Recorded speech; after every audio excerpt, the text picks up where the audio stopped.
For those folks who know me well through this podcast, you know I'm a voracious reader and I've got books everywhere. And there's a new one I've added to my collection, and it's from our guest, Bernie Najar. Bernie, thank you. And then thank you, of course, for joining the show. How are you? Doing great, Mark. You're very welcome, and I appreciate the opportunity to spend some time with you and your listeners and viewers. How do you Hey, like the book so far? the book's great. For the folks listening on audio, I just showed it on YouTube. Go and see on YouTube. The last time Bernie was on the show, in fact, did some awesome demos from his teaching facility on how to gain more speed and power. That was back in 2022, so a few years ago now. Um, the book is called Speed, Power, and Finesse: How to Play the Three Games of Golf. And I love the way you broke those down into three games. More about that in a minute. But as I was reading through here, and for the folks, lots of pictures, easy to read, easy to consume, easy to understand, which is a big deal for me. But you did make a comment in the back that I'm like, yes, I want to mine this. And the comment basically was that no matter your age or stage in the game or skill level, you can pick up clubhead speed. Now, a number of experts have been on the show and they've said, well, there's speed windows where people can, exploit speed development. Yet you, who's a master, having worked with studs like Kyle Berkshire and company, you're like, hey, man, even me at 54 and fabulous, I can get out there and get some more speed. So please share some of the gold over there. Absolutely. Well, I think, the first thing to keep in mind, your body at any given time is going to have a certain amount of, we'll just say, speed potential, Okay. and it's going to have a lot to do with how you're training or not training. Mm-hmm. It's going to have a lot to do with your ability to generate power in a short amount of time. And I'll come back to that more as we go through the different elements of what produces a powerful tee shot, Mm-hmm. because it's important to understand you can stand there and swing your club and register a club speed, whatever it might be, but not get that energy transfer to the ball. Yeah, true. Okay. Mm-hmm. At the same time, you could swing. Sometimes this happens to people. They say to me, well, I swung nice and easy at that one, and wow, it went far. Yeah. And then they will say to me, well, I swung really hard. It just, it didn't work. So you have to figure out not only how to go fast within your framework, but you have to always go back to hitting the ball solid, because Mm-hmm. no matter what, if you don't strike it solid, going faster doesn't necessarily translate to more distance. So Yeah. I always start by saying to everybody, solid contact is your number one priority. But understand a lot of times, some of the fastest speeds that I've generated myself, I'll use Kyle Berkshire as another example. Mm-hmm. He swings 160 plus with the driver now when he wants. So Wait, that's wait, wait a second. that's a different world. I'm going to stop you there. For the folks Yes. who don't know who Kyle Berkshire is, he's a uh, multi-world long driving champ. The guy's a maniac.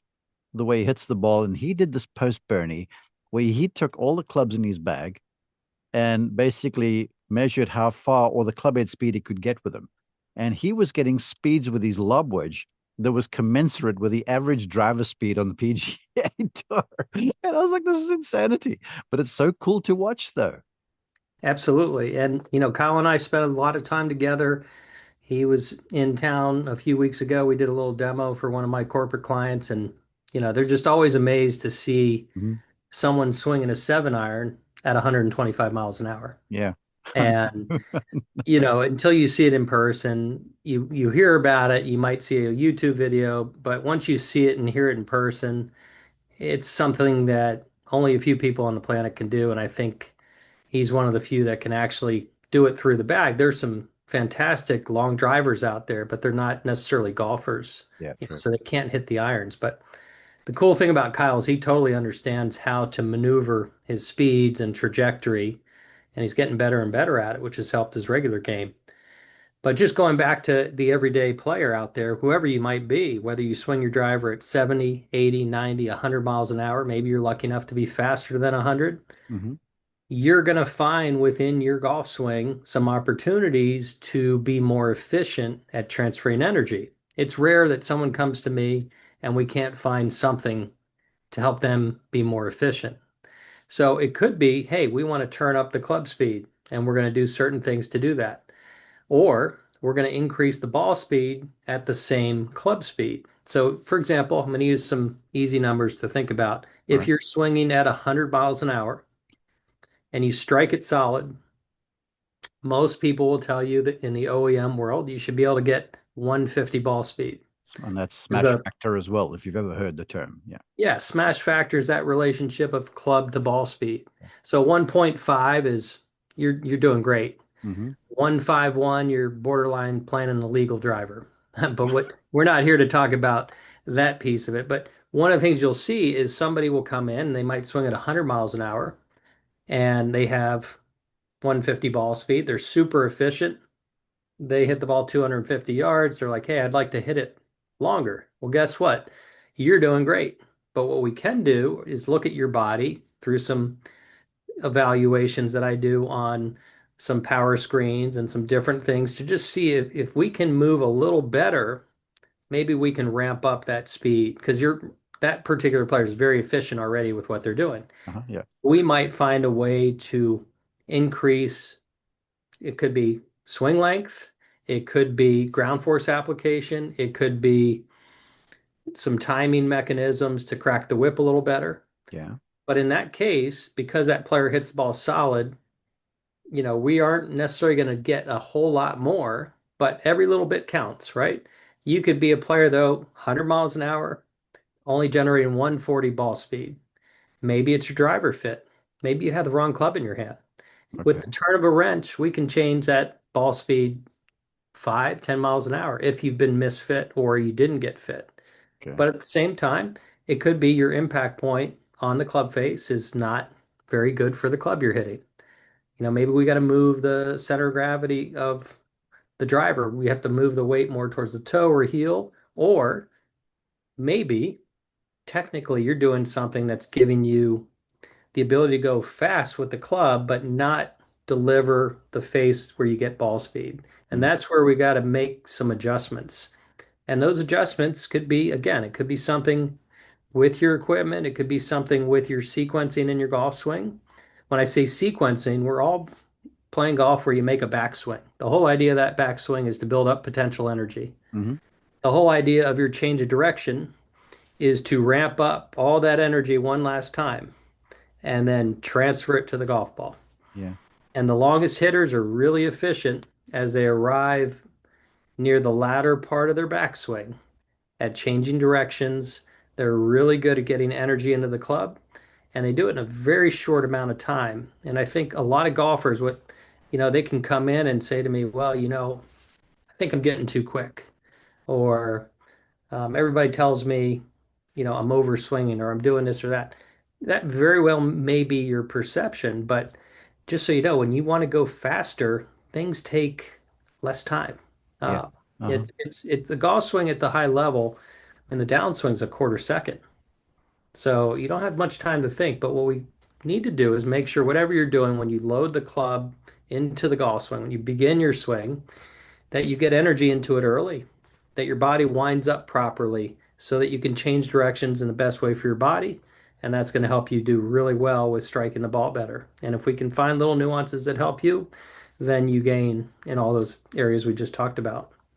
Before I allow you to introduce yourself again, I just want to stay here for a minute because you said so many really savvy things in there, and the one thing that sort of jumps out at me is that the holistic sort of an instructor you are, it's not like automatically grab some sort of a speed stick or rip stick or stack system and just go faster and do the protocols to go faster because going faster with your clubhead speed won't necessarily turn into more ball speed, which is more distance.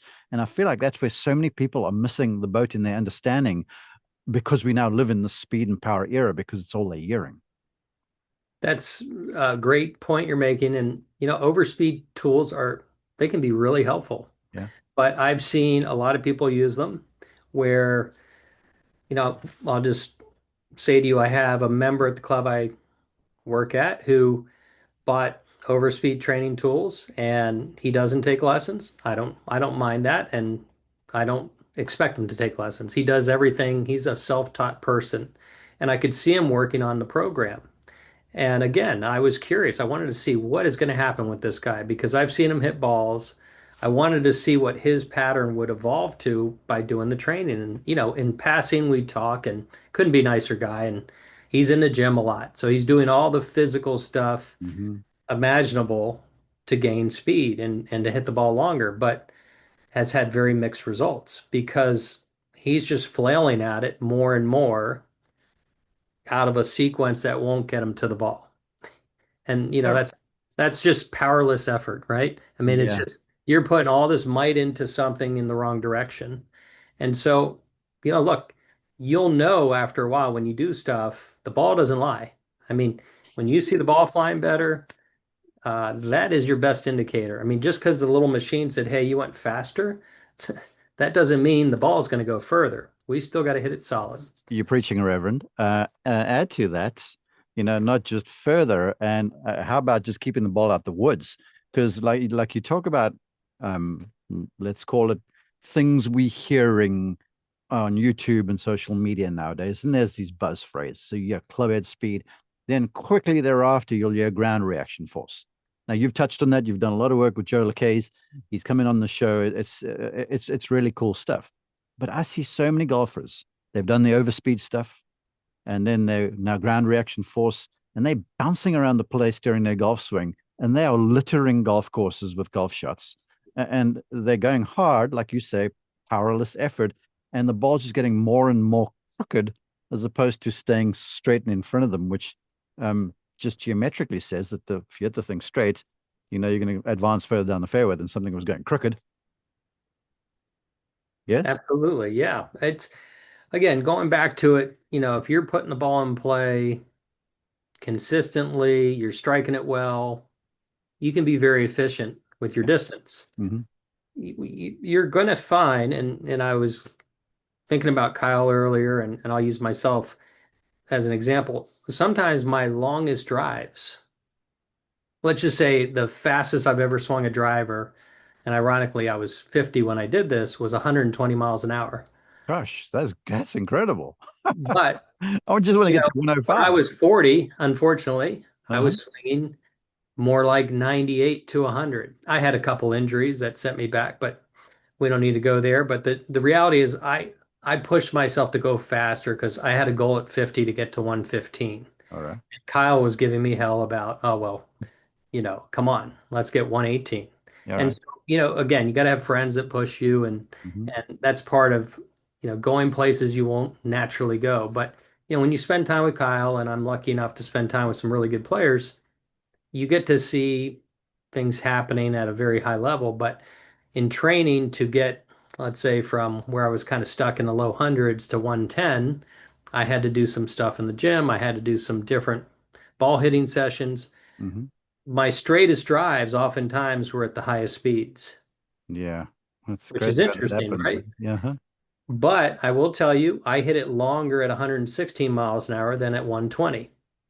And the simple fact is, my driver, when I was sneaking up over 118, Mm-hmm. started to have too much loft. So Okay. what would happen, it would go a little bit too high with a little too much spin. So even though I was going faster, I would have had to have built a driver with less loft, slightly different shaft, just to max everything out. But impact gets slippery. It's like driving your car really fast. Yeah. There's a point where you just can't, you're not going to be as good at driving it that one notch faster than you're comfortable with. Having said that, always trying to be comfortable is not going to work either. So you got to push the limits. But when the club's going fastest and it's timed correctly, meaning you're getting it to the ball, you're striking it solid, the face is very stable. Mm-hmm. Yeah. Just Mm-hmm. remember with a driver, offline hits, 85% of where that ball is starting is the face. Yeah. So if you're blocking it right or starting it left, it's a face angle issue. Could be the shaft that you're playing, the timing of that's a little bit off for your swing. So you got to figure out those things. But the main thing just to know when you want to go faster, understand it's a different attitude to the swing. You're not rolling up to it like you're hitting a distance wedge shot. You want to go faster, you got to pump some adrenaline into the system, get your heart rate up, get your intensity up. Mm-hmm. and that'll help you go faster. A lot of people don't realize that, but once we show them that and get them to experience that during a session, it makes a big difference. Okay, well, that's the beauty of this book. Speed, power, and finesse. It's not Hmm. just it's a two-edged sword. This where you're talking about the speed and the power, and then of course the finesse of controlling the wedges, or in layman's terms, turning the long straight drive into a birdie because you've hit the wedge somewhere within makeable range. Quickly before we go there, Bernie, been ranked the best teacher in Maryland since like 20 nothing. I mean, forever over there. You're so well respected, high ranked instructor. Please tell our global audience a little bit about you before we go dive further into power and stuff. Sure. So I'm the director of instruction at Caves Valley Golf Club. We're getting ready to host the Busy guy. 2025 BMW Championship, and we're excited to showcase our golf course, newly renovated with brand new greens, new fairway grass. They're definitely going to see a different golf course than when they were here in 21. Mm-hmm. But I've been fortunate enough to be here. This is my 14th season, and I've been teaching golf since I graduated college in 94. Been very fortunate to spend time with lots of different players from all age groups, all playing abilities, and just love what I do. I'm very fortunate to be able to spend time with people through golf and do the things I love to do each day and think about different parts of the game and how I can help the people in front of me. Yeah. Folks, what I respect about Bernie, well, there are lots of things, but the thing that I respect the most is the holistic approach to instruction. And you put your money where your mouth is because everyone who sees you gets better right away. It's not just social media bluster from you. Now, to the book. It's the second book you've written. The first one was titled The Game. And you say you told me off the air that you're working on re-releasing that. So we'll look forward to that. But let's get to this. Um, I love the way it's broken down, and I love the ease and the understanding of the read. But the one thing you do right at the top, and this is what I love because my mission as a teacher, well, was a teacher, now a podcaster and a broadcaster, is not just the wisdom and the knowledge, but it's helping the receiver of the information make sense of it. And so you like, okay, right off the top of this book, we're going to define what each one of these elements actually means. Because like you've already sort of touched there, people are like, okay, I want to pick up more speed, but they don't really get the nature of what speed means because all these buzz phrases are flying around in golf right now. And it seems like to me, the younger instructors, that's all they do is they just use big fancy words instead of keeping it nice and simple like you and a lot of the legends of instruction do. So let's define speed and power because there is a melding between the two, but they're essentially different. So can you do that for us, please? Sure. When you think of speed, Mm-hmm. it's pretty much the obvious. It's how fast that golf club is meeting the ball. So let's say the club's going at 100 miles an hour. The ball has a speed component, and that's the speed it leaves the face. So again, 100 miles an hour to the ball leaves at 150. We can then determine a smash factor of 1.5. Now, those are very general terms, but in golf, you have to be someone that can tee off and generate enough speed to play the golf course you're playing. Mm-hmm. So, big picture stuff. If you're playing 6,000 yard courses or 6,500 yard courses, your speed requirements are totally different. If you want to play 7,000 yard courses, your speed requirements totally different. And if you want to play the PGA Tour or you want to be an elite college player, you got to be ready to play nearly 8,000 yard golf courses. Yeah. Again, your speed requirements are going to be totally different. So we need to make sure, whoever you are as a player, you understand what you need to go out and have fun. Mm-hmm. Because, you might think, boy, I need to swing 100 miles an hour, but if you're not playing 6,500 yard courses, maybe all you need to do is swing 80 miles an hour. Yeah, So we correct. want to make sure you have an awareness of what you need to be successful where you're playing. Now, to me, speed is a skill. Being Mm-hmm. able to go your max speed is important, but as you know, Mark, and all the people that play out there that understand the different elements of golf, you have to be able to hit what we call off-speed shots, where Yeah, you're not going at full speed. that's Otherwise, you're not going to be a very good wedge player. mm-hmm. And you want to be a good putter? Well, you got to control your speed on the greens. You want to be a good short game player as much as you'd like a nice smash factor, a high smash factor with your driver, you'll be terrible around the greens if you have a high smash factor. So we have to make these adjustments to play golf. And that's why I call it the three games of golf: Yeah. speed, power, and finesse. Hmm. So the power piece is, let's say your golf swing takes 1 second. You have literally less than a second to build up energy. We'll call it your power potential, and transfer it to the golf club in that amount of time. So it's not like you went to the gym and someone said, "Hey, we're gonna see how much you can deadlift, and you can, go over there and put a strap on your back, and we'll give you as long as it takes to lift that object." Nope, you only have 3/4 of a second. Hmm. So, and by the way, you got to be able to change directions. Okay, I need to stop you there because you Yes. get my mind spinning. Because okay, Bryson DeChambeau, was known for he went through this metamorphosis where he basically just got as big and heavy as he possibly could. And I asked him about the power thing, and he goes, I was figuring the more mass I carried, just the harder I'd hit the ball, and I was just trying to be like big and heavy and hard. Hmm. And he connected with your boy Kyle, and Kyle was like, "Big Eye, you going about this the wrong way." He goes, let's create a bigger, wider arc, get you a little more lean, a little more elastic, etc., etc. And Bryson picked up more speed for whole lot less work and better health too, because he wasn't piling in the calories like he was just to get big and heavy. So that's essentially like real life example of what you're talking about there. Absolutely. And you just need to know, like, for example, there are junior golfers out there that can swing really beautifully. They got lots of speed. The problem, though, they don't have great breaks. They can't Yeah. support the speed. Hmm. And eventually that can set you up for some injury. And the one thing I would say to everybody out there, you could be someone that can swing 120 miles an hour, but if you can't handle it, it's not going to last, right? So it's a delicate balance. You got to figure out where you are, how much you need to play your better golf, or maintain what you need to play where you golf currently, right? So depending on where you are in life and what you're trying to do, that should direct what your speed goals should be. But ultimately, if I'm 150 pounds swinging at 100 miles an hour and you're 180 pounds swinging at 100, potentially your mass will add some more ball speed if Hmm. it's delivered correctly. Hmm. But if you get too big, right, you're going to lose some mobility. And, even Kyle has gone through phases where he got too big and his swing got a little short for him, or his wrists weren't working the same way. And there's always that fine line. I think Tiger might have gotten a little too big at different I points. agree.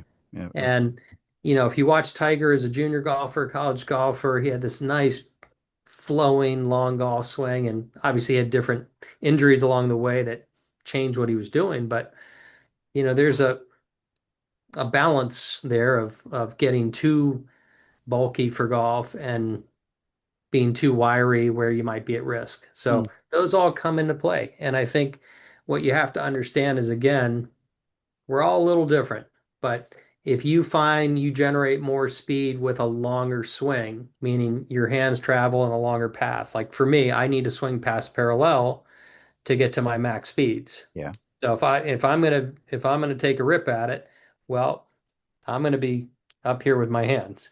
However, I don't hit wedge shots like that. Yeah. I Oh, don't, so you know, wise. I love you. yeah, I'm not going to do that. And if I just sit there and practice wedges and work on my wedges, my club speed comes down. Hmm.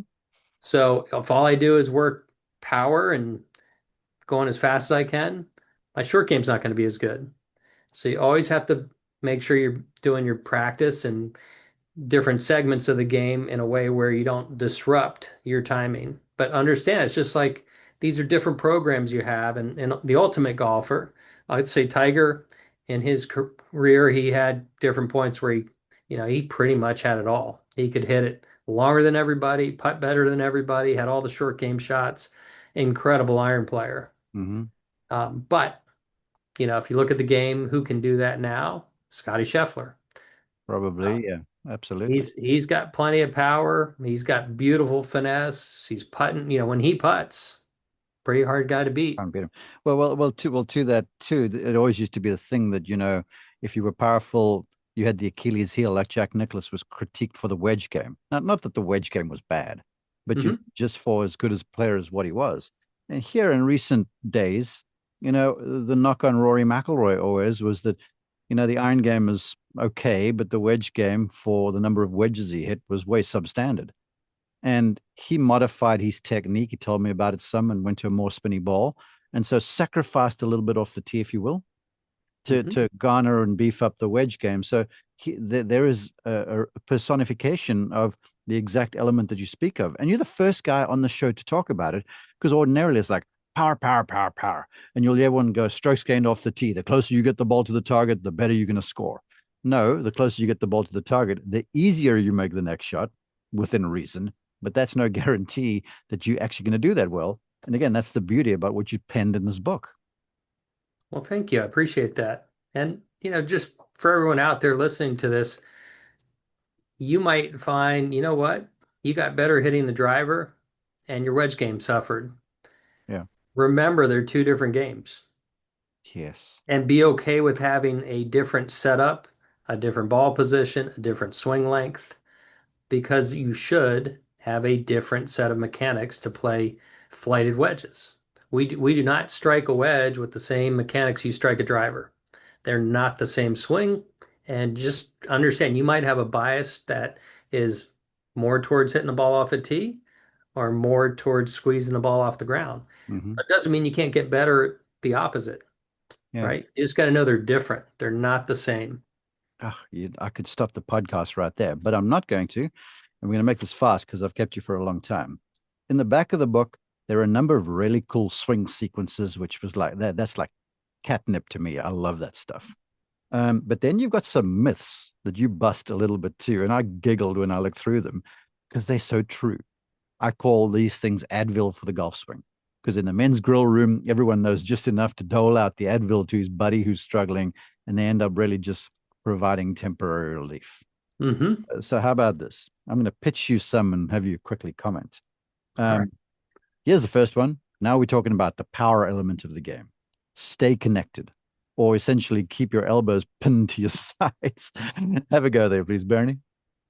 Yeah, I mean, look, there have been some instruction that has helped a ton of people with wedge shots and we'll say the finesse side of the game where you feel connected. Yeah. Ben Hogan was a big believer in keeping the arms close to the body. Mr. Hogan, though, when he swung, his right arm actually left his side. It Yep. didn't stay tucked the way he described it. And Hmm. that's okay. Your feel and what you're doing can be different. But the trail arm, if it stays really close to you, that limits the distance your hands can travel. And so, as long as you don't have a shoulder issue where you can't lift your arm up, if you allow yourself some range of motion there, that could be worth some distance. But if you're too busy trying to stay connected, you're actually killing your ability to go fast. Along those lines, here's another one. This is going to throw the cat amongst the social media pigeons. All right. All right. Um, Shallow the club. You don't have to Boy. shallow the club. I, Yes.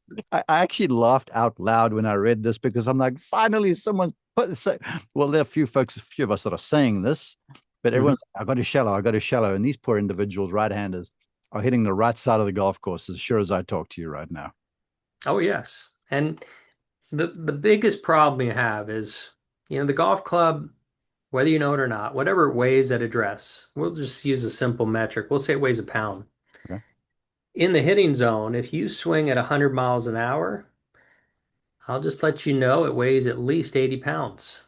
Now, it's only there for milliseconds. Yeah. Hmm. So if you put the center of mass more behind you at the wrong time, there's a good chance, like you mentioned, you're going to have that club delivering shots right of right. Hmm.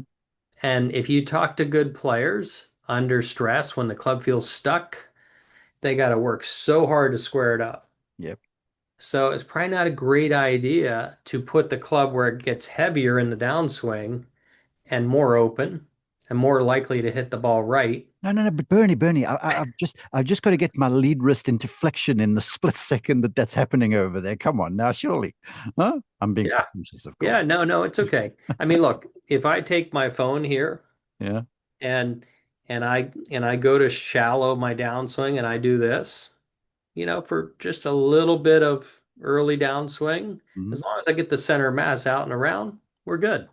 But if you go for too long in this direction, you're going to introduce some shots you don't want to see. And And then, again, you're making the club heavier at the wrong time. and then the counter to that is obviously wrist flexion. So you're trying to square the club face earlier. But then they're like, well, you just got to rotate open.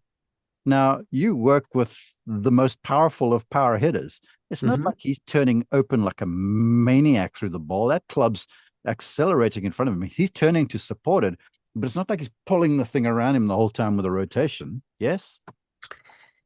Kyle will be the first to tell you when that club gets behind him, it's not his best swing. Yeah. And, I think what you have to realize with everybody that's explosive, when you see long hitters, whether it's Rory, if you look at Kyle, if you look at Tiger in his heyday, they're pushing off the ground really hard, Hmm. but they're pushing into the ground at Right. the right time, Hmm. and those forces are moving them out of the way. I mean, there are plenty of people you watch a swing and you see, okay, they're really turning through the ball. The lead hip's clearing. Yeah. Let me go try to clear my hip. Well, if you're someone that's tried that, you've probably found yourself hitting across the ball Hmm. because you're copying a movement that's a reaction to the action, Yeah. And so that's a big problem with a lot of video analysis is you're seeing the result of the force that got applied. And if you can understand the sequencing is we're doing a combination of shearing with the forces. We're pushing and pulling, and it's complicated, but it's athletic. Yeah. Of course. And when I say it's athletic, as soon as you sense what we're describing, you're going to want to get out of the way without even trying to get out of the way. Your lead side is going to get pushed back. But if you try to yank your left foot back or left hip back without pushing into the ground, you're not going to hit it very well. Mm-mm. You won't be the most solid ball striker anyway. Um, Folks, this is what I love about Bernie. And look, there are more myths in the book. He dives into how to create speed and power, and then, of course, break it down the three games to the finesse of it all, because that's how you make better scores in the end of this. Because unless you just want to be a long driver, no, you want to shoot better scores. That's why you listen and watch the show. So it's the three games of golf. But the thing that I love about you, Bernie, is that you teed us off basically and you got us right back to the same concept now. Whereas you were talking about how the body was moving, that look, you could be pushing out of the way because you've been told or heard ground reaction force, and that's the little bit you know to confuse yourself enough, and you end up misstriking the ball. So all of this effort you're putting in there is basically become a moot point because the golf swing's measured by the way the ball is struck. And you started us that way and you're finishing us that way. And that's why I love what I love about everything that you do. It's just so pointed in the purpose that the golf swing or the wedge shot or whatever it has. And I appreciate you for that. Well, thank you, Mark, and I appreciate you bringing it back to ball flight because I think, That's true. if you remember the stuff that happens to you, whether it's at the range or on the golf course, under pressure, whatever you want to think about, the ball is a great indicator of what's going on. I mean, you can mask some faults with equipment for a little while, but we all have our signature mistakes. And my goal as a coach is, first of all, make sure you understand the things you need to do for your game and get rid of the things that are a waste of your time and energy. So, my hope with this book project, talking to you on your podcast here, that we've cleared up some misconceptions, but inspired people to realize, you know what, I can go do some stuff regardless of age or ability that's going to help them play better. And more than anything, I want everybody to think about the game as you have these different categories. It's all right to use different techniques in each category. Don't feel like your driver's swing is your wedge swing and vice versa. And if once you understand that and practice that, I know you're going to get better. Yeah. You're Yeah. not going to get better if you keep swinging your wedge like it's a driver. Yeah. Amen. Brilliant stuff. For the folks who want to get the book or the folks who want to follow you, please tell them where they go. Sure. So Speed, Power, and Finesse is available at Amazon.com. Mhm. So if you type in my name, Bernie Najar Golf Book, it will pop up. You'll see that title. You'll also see my first book called The Game, Enjoying Golf on and Off the Course. But if you want to learn more about me and my instruction services, you can visit my website at bernienajar.com. I'm also on Instagram and social media, and my handle is at Bernie Najar Golf. One of the best. Bernie, thank you very much. I appreciate you joining us and sharing all your insights.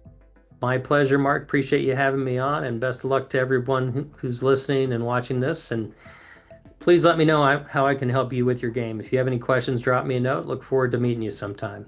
Yeah, I'd advocate that. I do all the time.